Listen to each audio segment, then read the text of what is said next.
पुरानी रंजिश में एक युवक को जान से मारने का किया गया प्रयास। यह पूरा मामला देवरिया जनपद के श्रीरामपुर थाना अंतर्गत सिकटिया चौराहे की समीप की है, जहां पे एक दुकानदार अपनी दुकान बंद करके घर जा रहा था। वही पुरानी रंजिश को लेकर घात लगाए बैठे उनके कुछ पुराने दुश्मन उन पे जानलेवा हमला कर देते हैं और ऐसे जानलेवा हमला करते हैं कि उनको मारा और चाकू से घोंप दिया, यानी चाकू से वार कर दिया। और चाकू से वार करने के बाद वो अचेत हो गए और अचेत होने के बाद वो लोग समझे कि ये मर गया, मौत के मुंह में चला गया, तो छोड़ के वहां से फरार हो जाते हैं। जब आधे घंटे बाद उस पीड़ित को जब होश आता है तो वो उसने चिल्लाना और चीखना शुरू कर देता है।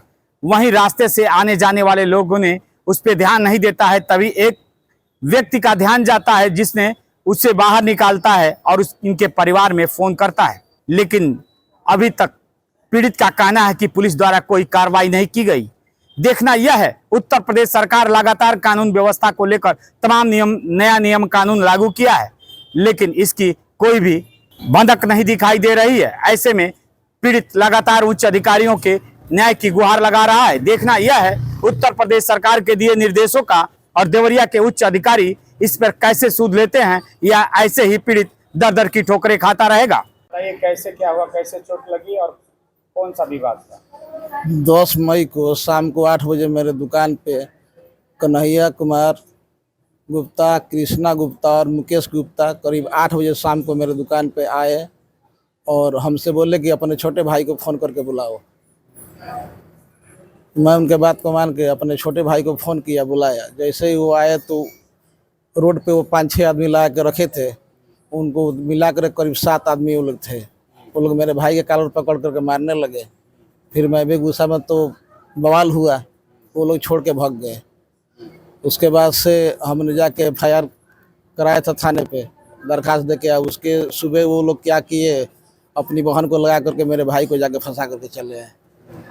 तो मामला 10 दिन तक शांत रहा। उसके बाद से जून में 14 जून को थाने से फ़ोन आया श्रीरामपुर से, हमको बुलाया गया। मैं वहाँ पे गया। एसओ साहब ये बोले कि आप अपने भाई को लेकर के आइए, उससे पूछताछ करना है। मैं 15 तारीख को सुबह अपने भाई को लेकर 10 बजे थाने पहुँचा पूछताछ के लिए। उस दिन तहसील दिवस था हमारे यहाँ, तो एसओ साहब चले गए। तो फिर बोले कि आप 2 बजे आइए दिन में। फिर मैं 2 बजे दिन में गया। बोले कि वहाँ पे स्टाफ लोग की एसओ साहब आराम कर रहे हैं, आप एक काम कीजिए शाम को आइए। फिर मैं शाम को जब 6 बजे पहुँचा तो बोल रहा है कि एसओ साहब कि मैं पेट्रोलिंग के लिए जा रहा हूँ। ऐसे करके फिर हमको 9 बजे का टाइम दिए। मैं 9 बजे रात को फिर वहाँ पे गया। वो बोले कि आप एक काम कीजिए, रात हो गया, आप सुबह आइए।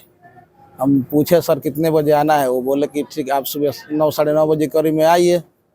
मैं लड़की वाले को भी बुलाता हूँ, आपका भाई यहाँ पर ही है। सुबह आमने सामने बातचीत हो जाएगी, फिर क्या निर्णय निकलता है देखते हैं। मैं सुबह जब गया तो लड़की वालों को बुला करके वो लोग FIR रजिस्टर्ड हो चुका था।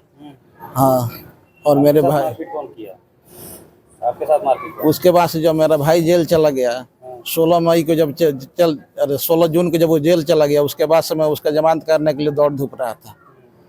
तो गांव में 2-3 आदमी मेरे से पहले से ये बोल रहे थे कि भाई गांव में सुनने में आ रहा है कि अपना भाई खातिर तुम बहुत मेहनत कर रहे हो, तुमको भी ठिकाने लगा देंगे, फिर देखते हैं कौन छुड़ाएगा। मैं बोला ठीक है, जो होगा सो होगा। रात को करीब 8 बजे, साढ़े 8 बजे करीब में मैं अपनी दुकान से निकला घर जाने के लिए। कल रात में 16 तारीख को 8:30 बजे करीब में जब मैं निकला तो मेरे दुकान से लमसम 100 कदम दूरी पे एक पुलिया है, उसके आगे फिर एक दूसरी पुलिया लमसम 50-60 कदम। सिकटिया में, सिकटिया पेट्रोल पंप से 100 कदम पश्चिम, हाँ सिकटिया में ही है। वहाँ पे एक लड़का पीछे से बाइक पे लात मारा। मैं स्लोली जा रहा था आराम से। मैं राइट साइड में, वहाँ रोड के साइड में खड्डा है, उसमें मैं गिर गया। अपने डिस्पेंसरी वाला बैग में टांगे हुए था। वो दौड़ के पीछे से मेरा बैग खींचे। जब मेरा बैग खींचे तो मेरे बैग से ही मेरा गला दब गया, आवाज़ नहीं आ रहा था। उसके बाद से 2 आदमी हमको पकड़ लिए, तो मैं अपना लात चलाया। जब लात चलाया तो उस एक आदमी मेरे मुंह पे मारा, बहुत तेज थप्पड़ मारा। मैं पूरा अंधेरा हो गया। उसके बाद से जब इधर चोट लगा, हमको पता नहीं पड़ा, लोग खड्डे में छोड़ के हमको चले गए। तो उसमें मैंने 4 आदमी को पहचाना, कन्हैया गुप्ता, कृष्णा गुप्ता, मुकेश गुप्ता, पिताजी का नाम है उनका स्वर्गीय रामाशंकर गुप्ता, और एक और लड़का था रत्नेश गुप्ता, उसके पिताजी का नाम है व्यास गुप्ता। बाद बाकी 2 आदमी को मैंने नहीं पहचाना। पुलिस में गए थे? थाने पे गए थे तो क्या हुआ? कौन? आप थाने गए थे घटना के बाद? थाने पे नहीं गए थे, मैं डायरेक्ट अपने पीएससी पहुंच, वहाँ पे आए थे एसओ साहब, थाने के एसओ वहाँ पे आए थे हॉस्पिटल पे। क्या हुआ? आए, मेरा कंडीशन गंभीर था, हम उतना बोल नहीं पा रहे थे, गला में दर्द था, इलाज चल रहा था। अभी एफआईआर दर्ज हुआ कि नहीं? न अभी तक तो हम तो इधर क्या आए चाहते थे। हैं आप?